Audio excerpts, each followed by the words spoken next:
de que candidato está mais próximo. O votómetro Presidenciais do Observador dá uma ajuda a perceber. Basta responder a 15 perguntas e, se quiser, afinar as respostas. E o votómetro revela de que candidato está mais próximo e mais distante. O votómetro Presidenciais está disponível em observador.pt e tem o apoio da Toyota. 10 horas.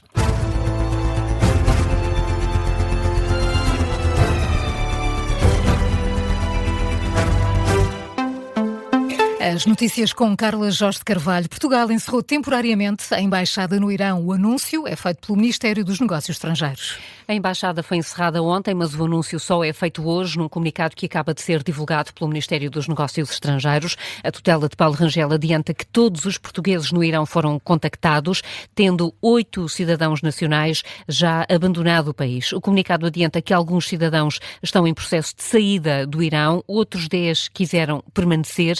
O Ministério dos Negócios Estrangeiros desaconselha quaisquer viagens ao Irão, sublinha que o atual contexto de tensão e a situação de conflito armado latente na região representam um significativo risco. O Conselho de Segurança das Nações Unidas vai também hoje reunir-se para uma reunião informativa sobre a situação no Irão. Entretanto, o presidente dos Estados Unidos dá sinais de algum alívio na escalada de tensões contra o Irão. O espaço aéreo do país, do Irão, também já reabriu depois de cerca de 5 horas encerrado. Numa conferência de imprensa esta noite na Casa Branca, Donald Trump explica que foi informado que a repressão das autoridades iranianas contra os manifestantes anti-regime está a diminuir e que não há planos para execuções em massa. O presidente norte-americano continua a não afastar uma eventual intervenção militar, mas diz que para já vai continuar a acompanhar a situação à distância.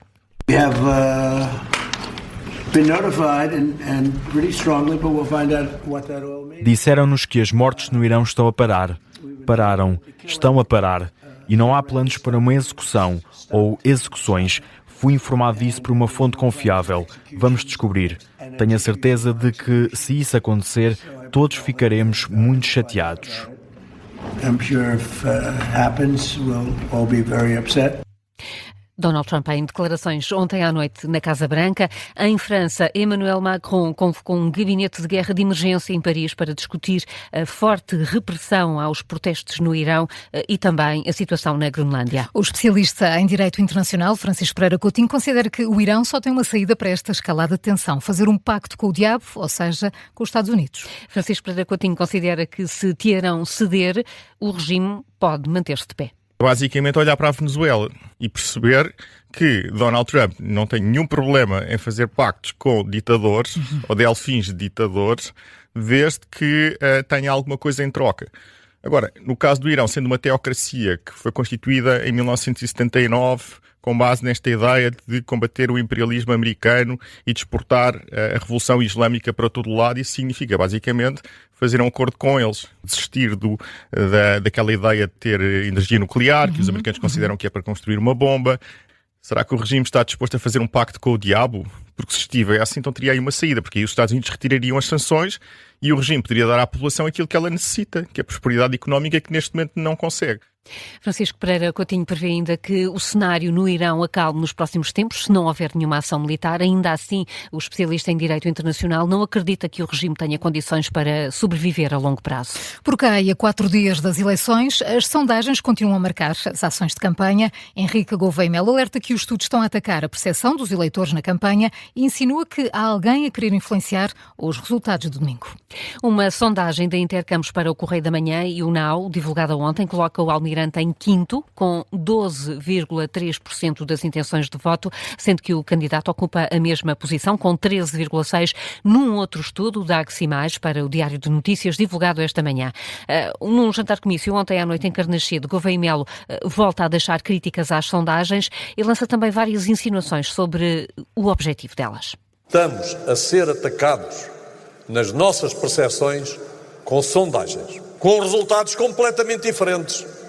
Portanto, só podemos concluir: ou alguém não consegue fazer um método que seja fiável, ou alguém tem interesse em injetar percepções antes das eleições.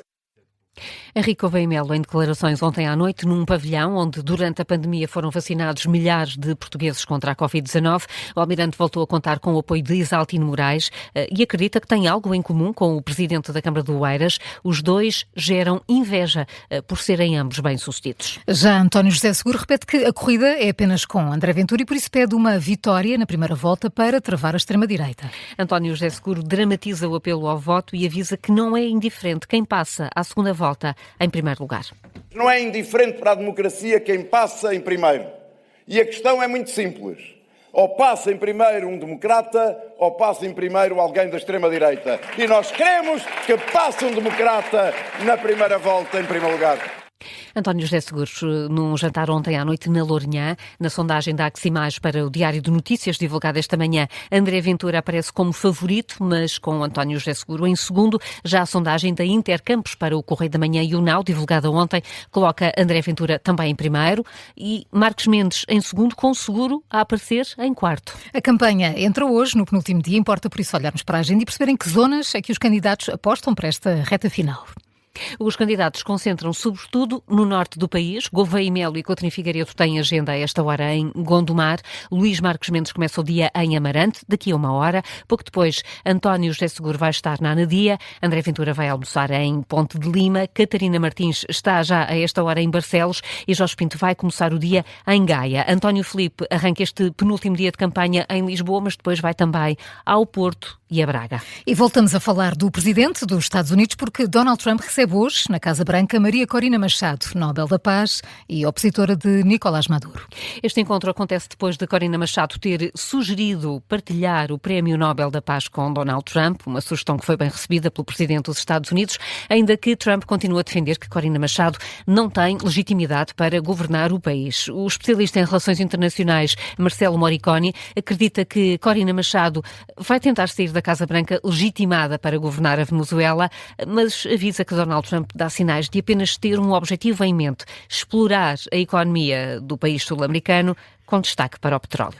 Trump nunca falou de democracia e não há intento aqui de eventualmente terminar com régimen. O que há é intento de demonstrar para a região o poder de polícia que os Estados Unidos têm. É aqui uma luta geopolítica no qual o que temos que ver do outro lado é a China e uma questão de interesse econômico, que é a reativação da indústria petroleira feita através dos Estados Unidos e para que os Estados Unidos sejam quem vai gerir esta indústria. A antevisão de Marcelo Moriconi, é especialista em relações internacionais, está na história do dia de hoje. Um episódio já disponível no site do Observador e também em podcast. São 10h08, já a seguir o contracorrente sobre a situação interna do PSD. Primeiro, Carla, que outras notícias estão em destaque a esta hora?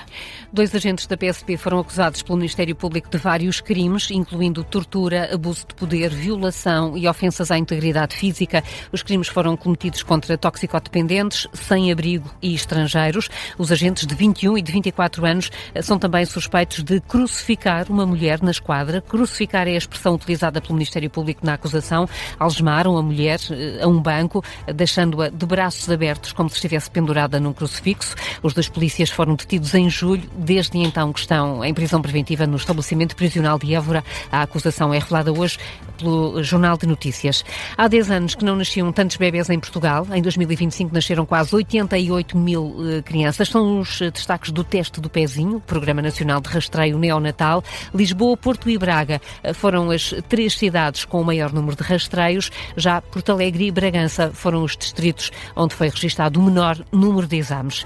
Já estão de volta à Terra os 4 elementos que integravam uma nova missão SpaceX. O regresso da nave espacial foi antecipado por causa de um problema de saúde grave sofrido por um dos membros. A cápsula aterrou esta manhã no Oceano Pacífico, junto à costa da Califórnia.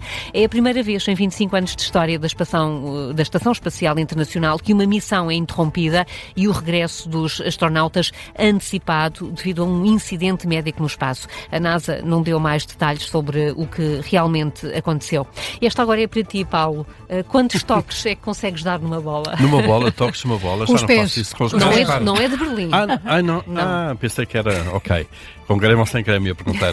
Não, já não faço isso há muitos anos, uns 20. Mas eras bom a dar toques na bola. Nunca fui bom nisso. Bruno? Eu sempre fui péssimo. Sempre. Se conseguir 3, ótimo. Sério? Não, só, eu acho que ainda hoje consigo mais do que 15 ou 20. Olha, o que é que queres? Ficar com a bola no ar, fazer aquilo que Não, com os pezinhos assim, toque. Sim. Depois passar para a cabeça. Não, isso para a cabeça não esquece. O Paulo depois parava assim, no meio das costas. Exato, no ombro, vira de costas, aquelas. O Paulo era muito bom a parar a bola. O Paulo dava um baile a este jovem... Eu só dou 3 toques. Boa! Há um jovem futebolista sueco que bateu o recorde do mundo do maior número de, e preparem-se para esta expressão, o maior número de horas consecutivas a dar toques na bola. Horas. Quantas foram? Paulo? Vocês conseguem imaginar? Foram para aí umas 17. Já me estão a doer as pernas só de pensar nisso. Eu vou explicar. Diz devagar. Eu vou dar regras, se calhar, para vocês não acharem tão surpreendente. Ele pode fazer pausas de 15 minutos de 3 em 3 horas. Ui, mesmo assim, então aguentar 3 59. horas. Mesmo assim, 3 em 3 horas é que ele pode parar. Sim. Eu ficava cheio de tendinites nos joelhos. Ele fez 28 horas, 21 minutos e 2 segundos. Caramba. Esses 2 segundos. Mas aquilo não foi só pé. E deixou cair a bola ao fim desse tempo foi todo. como o Paulo. Foi pé, joelhos, peito, cabeça.